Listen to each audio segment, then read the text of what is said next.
Hello my dear student, welcome back to my YouTube channel Subhash study centre. जितने भी मेरे प्यारे बच्चे कक्षा 10 के विद्यार्थी हैं और जिन बच्चों का 5 मार्च 2024 को गृह विज्ञान का पेपर है, 5 मार्च 2024 को जो भी बच्चे गृह विज्ञान का पेपर देने वाले हैं, आज के इस वीडियो को कंप्लीट देखिएगा, क्योंकि इस वीडियो में मैं लेकर के आ चुका हूँ एक चैप्टर है वेरी इंपॉर्टेंट, जो मुझे लगा कि यहाँ से प्रश्न आपकी बोर्ड परीक्षा में 100% बन सकते हैं। इसलिए इस चैप्टर के सभी महत्वपूर्ण बहुविकल्पी प्रश्नों को लिया है, यानी एमसीक्यू प्रश्नों को लिया है। जैसा कि आप सभी जानते हो, प्रत्येक विषय में 20 प्रश्न बहुविकल्पी आएंगे। आपको इन 20 प्रश्नों की ओर ज़्यादा ध्यान देना है। क्यों? क्योंकि यदि आप इन 20 प्रश्नों का आंसर सही तरीके से ओएमआर शीट में पूरे आंसर सही भर देते हैं तो आपके पूरे 20 नंबर मिलेंगे। और जो वर्णनात्मक प्रश्न आते हैं, यानी जिनका उत्तर आपको अपनी कॉपी पर लिखना होता है, मेरे प्यारे बच्चों, उसमें राइटिंग वगैरह के नंबर कट सकते हैं। चाहे आंसर आप पूरा सही लिखा हो, लेकिन अगर आपकी राइटिंग अच्छी नहीं है तो उसके नंबर काट दिए जाएंगे। तो इसलिए मैं चाहता हूं कि आप प्रत्येक विषय में ये 20 जो बहुविकल्पी प्रश्न आते हैं, इनकी भी धुआंधार तैयारी करो। और इनका आंसर आप यदि ओएमआर शीट में अच्छे से भर देते हैं, सही तरीके से भर देते हैं, तो आपके 20 नंबर पक्के हो जाएंगे। तो इस पाठ के यानी इस चैप्टर के जितने भी महत्वपूर्ण प्रश्न हैं, सभी प्रश्नों को शामिल किया है इस वीडियो में। कुछ प्रश्नों को आपको रटना है और ज्यादातर प्रश्न ऐसे हैं जिन्हें आपको सिर्फ समझना है। तो चलिए मेरे प्यारे बच्चों, आप लोग से एक और रिक्वेस्ट मैं करना चाहूंगा कि आप इन सभी प्रश्नों को अपनी नोट्स पर जरूर लिखते जाओ। तो यहां पर पहला प्रश्न क्या है? कार्बनिक यौगिकों के जलने से कौन सी गैस बनती है? विकल्प इस प्रकार से हैं: ऑक्सीजन, कार्बन डाइऑक्साइड, नाइट्रोजन, उपर्युक्त सभी। तो कार्बनिक यौगिकों के जलने से ऑक्सीजन गैस बनती है। कौन सी? ऑक्सीजन गैस बनती है। प्रश्न संख्या 2 है मेरे प्यारे बच्चों, यहां पर आप ध्यान देंगे, प्रदूषण से बचने के लिए किस प्रकार का ईंधन उत्तम होता है? यदि हमें प्रदूषण से बचना है, इसके लिए हमें किस प्रकार के ईंधन का प्रयोग करना होगा? तो यहाँ पर आप लोग ध्यान देंगे, विकल्प इस प्रकार से: पहला लकड़ी, दूसरा कोयला, तीसरा गैस, चौथा कंडी, जिसे उपले भी कहते हैं। तो लकड़ी से प्रदूषण होगा, कोयला जलाने से प्रदूषण होगा, कंडी अर्थात उपले जलाने से भी प्रदूषण होगा, लेकिन गैस से प्रदूषण नहीं होगा। तो यदि हम गैस का प्रयोग करते हैं खाना बनाने के लिए, तो यह प्रदूषण से बचने का सबसे उत्तम ईंधन है। अगला प्रश्न है, कौन सी गैस वस्तुओं के जलने से बनती है? विकल्प पहला है नाइट्रोजन, दूसरा ओजोन, तीसरा विकल्प है ऑक्सीजन, चौथा है कार्बन डाइऑक्साइड। तो कौन सी गैस वस्तुओं के जलने से बनती है? मेरे प्यारे बच्चों, इसका उत्तर होगा कार्बन डाइऑक्साइड गैस वस्तुओं के जलने से बनती है। प्रश्न अगला है मेरे प्यारे बच्चों, यहां पर आप लोग ध्यान देंगे, प्रकृति में ऑक्सीजन का संतुलन बनाए रखते हैं कौन? मनुष्य बनाए रखता है, या कीट पतंगे बनाए रखते हैं, या वायु जीव या वन्य जीव जंतु बनाए रखते हैं, या पेड़ पौधे? तो मनुष्य ने तो प्रकृति का इतना ज्यादा ह्रास किया है कि मैं आपको क्या ही बताऊं। चाहे हम हैं, आप हैं, कोई भी हो, मनुष्य ही प्रकृति को बिगाड़ रहा है। यानी मनुष्य के द्वारा ही प्रकृति का संतुलन बिगड़ता जा रहा है। लेकिन पेड़ पौधे ऐसे हैं जो कि प्रकृति में ऑक्सीजन का संतुलन बनाए रखते हैं। उत्तर क्या होगा? पेड़ पौधे। अगला प्रश्न है, पौधों से ऑक्सीजन प्राप्त होता है, दिन में होता है, रात में होता है, सवेरे या शाम को? विकल्प इस प्रकार से हैं। तो पौधों से ऑक्सीजन कब प्राप्त होता है? पौधों से हमें ऑक्सीजन की प्राप्ति दिन में होती है। प्रश्न संख्या अगला है, पौधे ऑक्सीजन ग्रहण करते हैं। और पौधे ऑक्सीजन ग्रहण कब करते हैं? विकल्प इस प्रकार से हैं, रात में, सवेरे में, दिन में या हर समय। तो पौधे कब ऑक्सीजन ग्रहण करते हैं? पौधे रात में ऑक्सीजन ग्रहण करते हैं और कार्बन डाइऑक्साइड गैस निष्कासित करते हैं, और दिन में ऑक्सीजन क्या करते हैं, यानी निष्कासित करते हैं और कार्बन डाइऑक्साइड गैस को ग्रहण करते हैं। इसीलिए कहा जाता है कि रात में पौधों के पास, यानी पेड़ पौधों के पास नहीं सोना चाहिए।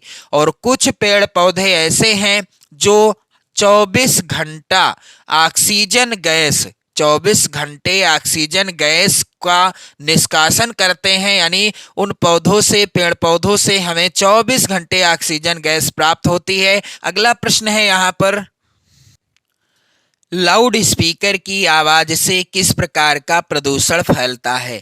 लाउड स्पीकर की आवाज से किस प्रकार का प्रदूषण फैलता है? मेरे प्यारे बच्चों, विकल्प इस प्रकार से हैं, वायु प्रदूषण, ध्वनि प्रदूषण, मृदा प्रदूषण या जल प्रदूषण। तो लाउड स्पीकर की आवाज से ध्वनि प्रदूषण फैलता है, ना कि वायु प्रदूषण, ना ही मृदा, ना ही जल प्रदूषण। अगला प्रश्न है, हमारे स्वास्थ्य के लिए किस प्रकार का प्रदूषण हानिकारक है? हमारे स्वास्थ्य के लिए किस प्रकार का प्रदूषण हानिकारक होता है? मेरे प्यारे बच्चों, विकल्प इस प्रकार से हैं, पहला विकल्प है जल प्रदूषण, दूसरा है ध्वनि प्रदूषण, तीसरा है वायु प्रदूषण, चौथा है इनमें से सभी या इनमें सभी। तो उत्तर क्या होगा? हमारे स्वास्थ्य के लिए आप सभी जानते हैं, जल प्रदूषण भी हानिकारक है, ध्वनि प्रदूषण भी हानिकारक है और वायु प्रदूषण भी हानिकारक है, यानी उत्तर होगा इनमें सभी। अगला प्रश्न मेरे प्यारे बच्चों, विश्व पर्यावरण दिवस कब मनाया जाता है? 1 जून को, 5 जून को, 12 जून को या 18 जून को? विश्व पर्यावरण दिवस मनाया जाता है 5 जून को। इसके बाद मेरे प्यारे बच्चों, आप लोग यहाँ पर ध्यान दीजिएगा, ऑक्सीजन कहाँ से प्राप्त होती है? तो यहाँ पर पहला विकल्प है बंद कमरे में, पेड़ पौधों से, नालियों से या सीवेज से। तो ऑक्सीजन हमें कहाँ से प्राप्त होती है? यहाँ पर आप लोग ध्यान दीजिएगा, ऑक्सीजन हमें पेड़ पौधों से प्राप्त होती है। प्रश्न अगला वेरी इंपॉर्टेंट है, पर्यावरण किसे कहते हैं? विकल्प पहला है प्रदूषण को, दूसरा है वातावरण को, तीसरा है पृथ्वी के चारों ओर के वातावरण को, चौथा है इनमें से कोई नहीं। तो आप सभी जानते हैं कि पृथ्वी के चारों ओर के वातावरण को क्या कहते हैं? पर्यावरण कहते हैं। अगला प्रश्न है मेरे प्यारे बच्चों, वेरी इंपॉर्टेंट हैं ये सभी प्रश्न। मैं चाहता हूं कि आप अपनी नोट्स पर जरूर लिखते रहिएगा। अच्छा स्कोर करना चाहते हैं बोर्ड परीक्षा में ग्रह विज्ञान में, तो आप लोग चैनल को भी सब्सक्राइब कर लीजिएगा। साथ ही साथ आप हिंदी, सामाजिक विज्ञान, ग्रह विज्ञान और मेरे प्यारे बच्चों चित्रकला विषय की भी धुआंधार तैयारी कर सकते हो। तो ध्वनि प्रदूषण के कारण क्या हैं?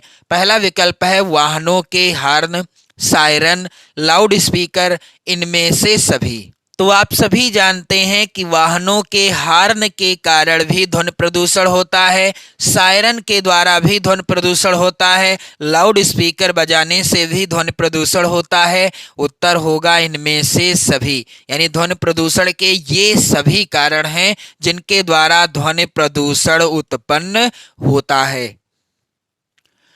अगला प्रश्न है वायु प्रदूषण के कारण क्या हैं? पहला है विकल्प औद्योगिकीकरण और दूसरा विकल्प है नगरीकरण, तीसरा विकल्प है वनों की अनियमित कटाई, चौथा है इनमें से सभी। तो आप सभी जानते हो कि तेज बढ़ते औद्योगिकरण के कारण वायु प्रदूषित हुई है, नगरीकरण के कारण वायु प्रदूषण में वृद्धि हुई है और वनों की अनियमित कटाई के कारण तो वायु प्रदूषण में जोर से वृद्धि हुई है, यानी अधिक वृद्धि हुई है। कारण क्या है? इनमें से सभी, यानी उत्तर क्या है मेरे प्यारे बच्चों? वायु प्रदूषण के ये सभी कारण हैं। अगला प्रश्न है वेरी इंपॉर्टेंट, भोपाल दुर्घटना किसका उदाहरण है? भोपाल में जो दुर्घटना हुई थी यह किसका उदाहरण थी? यहाँ पर आप लोग ध्यान देंगे, पहला विकल्प वायु प्रदूषण, दूसरा जल प्रदूषण, तीसरा ध्वनि प्रदूषण, चौथा मृदा प्रदूषण। तो भोपाल में एक फैक्ट्री में एक जो है जहरीली गैस फैल गई थी, जो कि फैली थी किस कारण से, किसके माध्यम से? वायु प्रदूषण का प्रमुख कारण है, यानी वायु प्रदूषण का उदाहरण है, क्योंकि यह हवा में फैल गई और वहाँ की वायु जो थी शुद्ध हवा वो प्रदूषित हो गई, और जो भी व्यक्ति वहाँ पर मौजूद थे उनके शरीर के अंदर प्रवेश कर गई और उन सभी व्यक्तियों की मौत हो गई। तो भोपाल दुर्घटना किसका उदाहरण है? वायु प्रदूषण का उदाहरण है। अगला प्रश्न है मेरे प्यारे बच्चों, पर्यावरण प्रदूषण का कारण क्या है? पहला है विकल्प जनसंख्या वृद्धि, दूसरा है आधुनिकीकरण, तीसरा है सामाजिक रीति रिवाज, चौथा है उपर्युक्त सभी। तो पर्यावरण प्रदूषण का कारण आप सभी जानते हैं, तेज बढ़ती जनसंख्या वृद्धि के कारण वातावरण यानी पर्यावरण प्रदूषित हो रहा है। आधुनिकीकरण के कारण भी पर्यावरण तेज गति से प्रदूषित हो रहा है। सामाजिक कुछ रीति रिवाज ऐसे हो गए हैं पहले की अपेक्षा, अब रीति रिवाजों में ऐसी चीजें शामिल हो गई हैं जिनके कारण ध्वनि प्रदूषण, वायु प्रदूषण, जल प्रदूषण और मृदा प्रदूषण में तेजी से वृद्धि हो रही है। तो यह भी एक प्रमुख कारण है सामाजिक रीति रिवाज पर्यावरण को प्रदूषित करने में। यहाँ पर उत्तर होगा उपर्युक्त सभी। उत्तर क्या होगा मेरे प्यारे बच्चों? उपर्युक्त सभी कारण हैं। अगला प्रश्न है, पर्यावरण प्रदूषण में वृद्धि करने वाले कारक कौन कौन से हैं, यानी किन कारकों के द्वारा पर्यावरण प्रदूषित होता है? पहला विकल्प है औद्योगिकरण, दूसरा है नगरीकरण, तीसरा है वाहनों का धुआं, चौथा है इनमें से सभी। तो आप सभी जानते हो कि तेज औद्योगिकरण के कारण पर्यावरण प्रदूषित हुआ है, नगरीकरण के कारण भी हुआ है, वाहनों से निकलने वाला धुआं ये भी पर्यावरण को प्रदूषित कर रहा है और निरंतर वाहनों में भी वृद्धि हो रही है। इस कारण यहाँ पर आंसर क्या होगा आपका? इनमें से सभी। ये सभी कारक हैं पर्यावरण को प्रदूषित करने के लिए। अगला प्रश्न है, पर्यावरण प्रदूषण का प्रभाव क्या होता है या पड़ता है? जन स्वास्थ्य पर, दूसरा विकल्प व्यक्तिगत कार्य क्षमता पर, तीसरा विकल्प आर्थिक जीवन पर, चौथा उपर्युक्त सभी। तो पर्यावरण यदि प्रदूषित होगा तो इसका प्रभाव कहाँ कहाँ पड़ेगा? जन स्वास्थ्य यानी लोगों के स्वास्थ्य पर पर्यावरण का प्रभाव पड़ेगा, यानी प्रदूषित वातावरण का प्रभाव पड़ेगा। व्यक्तिगत कार्य क्षमता पर भी इसका प्रभाव पड़ेगा। आर्थिक जीवन पर भी पर्यावरण यानी प्रदूषित वातावरण का, यदि वातावरण प्रदूषित है तो उसका प्रभाव आर्थिक जीवन पर भी पड़ेगा। उपर्युक्त सभी हो जाएगा इसका सही आंसर। अगला प्रश्न है मेरे प्यारे बच्चों, वेरी वेरी इंपॉर्टेंट, लगातार बोर्ड परीक्षा में आता रहा है प्रश्न और 2024 के लिए आप इसे जरूर तैयार कर लेना। ध्वनि प्रदूषण को किसमें मापा जाता है? पहला है विकल्प ओम, दूसरा विकल्प डेसिबल, तीसरा विकल्प जूल और चौथा विकल्प है मेरे प्यारे बच्चों एम्पियर। तो ध्वनि प्रदूषण को किसमें मापा जाता है? इसका उत्तर क्या होगा मेरे प्यारे बच्चों? ध्वनि प्रदूषण को डेसिबल में मापा जाता है। तो यहाँ पर जो मैंने इस महत्वपूर्ण चैप्टर के बहुविकल्पी प्रश्नों को बताया है, इन सभी प्रश्नों को आप लोग नोट कर लेना, क्योंकि यहाँ से प्रश्न 100% आपकी बोर्ड परीक्षा में बनेंगे ही बनेंगे। आप लोग इसी तरह की वीडियो देखने के लिए चैनल को सब्सक्राइब कर लो। 2024 बोर्ड परीक्षा की धुआंधार तैयारी करने के लिए चैनल के साथ जुड़ जाओ। पढ़ते रहो, मस्त रहो, हमेशा स्वस्थ रहो। जय हिंद।